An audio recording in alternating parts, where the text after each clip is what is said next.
vous parle de couplage AC/DC. C'est pas un groupe de rock, c'est la façon de connecter notre batterie à votre foyer. Couplage DC, c'est-à-dire que les panneaux solaires vont directement être branchés sur l'onduleur hybride, et c'est l'onduleur hybride qui va se charger de transformer l'énergie solaire DC en une énergie AC qui sera réinjectée sur le réseau. A contrario, le couplage AC, c'est quand vous avez déjà des panneaux solaires sur votre toit ou des kits solaires plug and play qui ont déjà leur propre onduleur pour faire cette conversion DC vers AC. Et la batterie vient simplement récupérer l'énergie excédentaire qui aura été réinjectée sur le réseau en AC pour venir la stocker. Et au moment où votre foyer en a besoin, vient transformer cette énergie chimique en énergie électrique AC pour alimenter votre foyer.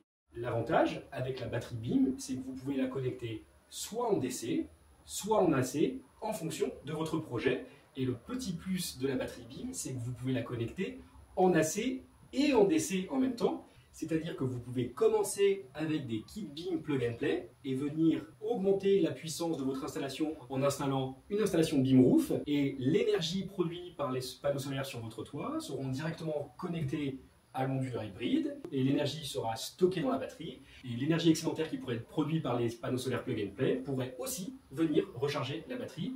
Et ça, c'est parce qu'on a développé la batterie exactement pour vos besoins et pour que l'écosystème BIM soit complet. Je commence par le couplage DC. C'est donc très souvent un BIM Roof, votre première installation solaire, et les panneaux photovoltaïques vont directement être connectés à l'onduleur hybride qui va se charger de transformer l'énergie solaire en énergie électrique AC pour soit directement la reverser sur le réseau si vous consommez dans votre foyer, soit venir stocker dans la batterie si vous avez un excédent. Pour un couplage AC, c'est si vous avez déjà des panneaux solaires, soit des panneaux solaires en toiture d'une précédente installation et vous souhaitez installer une batterie dans votre installation solaire, soit vous avez des panneaux plug and play, 1, 2, 3, 4, et vous souhaitez stocker l'excédent de production dans une batterie. À ce moment-là, on parle de couplage AC. Et vous pouvez avoir un couplage AC plus DC, ça c'est le petit plus de la batterie BIM, c'est-à-dire que si vous avez déjà des panneaux solaires plug and play, vous pourrez stocker leur excédent dans la batterie et vous pourrez même rajouter des panneaux solaires sur le toit et directement la brancher sur l'onduleur hybride de la batterie. Et quelle que soit la source d'énergie, des panneaux plug and play ou des panneaux solaires sur le toit, tout ça va se retrouver dans la batterie. Couplage DC, couplage AC, vous avez compris la différence, c'est d'où vient l'énergie solaire. Alors, généralement, on choisit un couplage DC ou un couplage AC en fonction de son installation.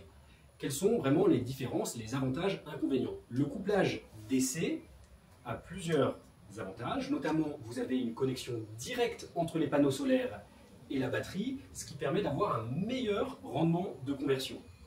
Vous avez aussi l'avantage de pouvoir continuer à charger la batterie, même en cas de coupure du réseau, et donc ça permet d'avoir une alimentation backup qui dure plus longtemps. Le désavantage du couplage DC, c'est que vous êtes limité en termes de puissance par l'entrée DC de l'onduleur de la batterie. Alors vous pouvez monter quand même jusqu'à 9 kW, c'est déjà énorme et souvent bien suffisant, mais vous êtes néanmoins limité. A contrario, le couplage AC est beaucoup plus permissif, vous pouvez vous permettre d'avoir plusieurs orientations de panneaux solaires, à l'est, au sud, à l'ouest, des panneaux plug and play, des panneaux sur le toit, une puissance qui est beaucoup plus importante. Mais le petit désavantage, évidemment, c'est qu'en cas de coupure du réseau, les panneaux solaires vont arrêter de produire. Évidemment, la batterie prendra le relais pour alimenter les équipements qui sont sur la partie secourue, mais eux, les panneaux solaires, vont s'arrêter de produire. Et puis, vous avez un rendement énergétique qui est très légèrement inférieur, puisque l'énergie va être convertie deux fois. Une première fois de DC à AC par l'onduleur des panneaux solaires, soit plug and play avec les micro-onduleurs, soit un onduleur central si vous avez déjà une installation solaire sur le toit.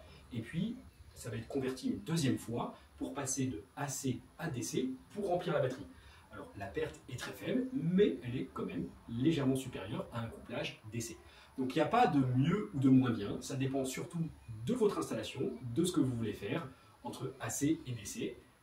Et en plus de ça, avec la batterie BIM, vous pouvez avoir AC plus DC, donc tous les avantages et aucun inconvénient.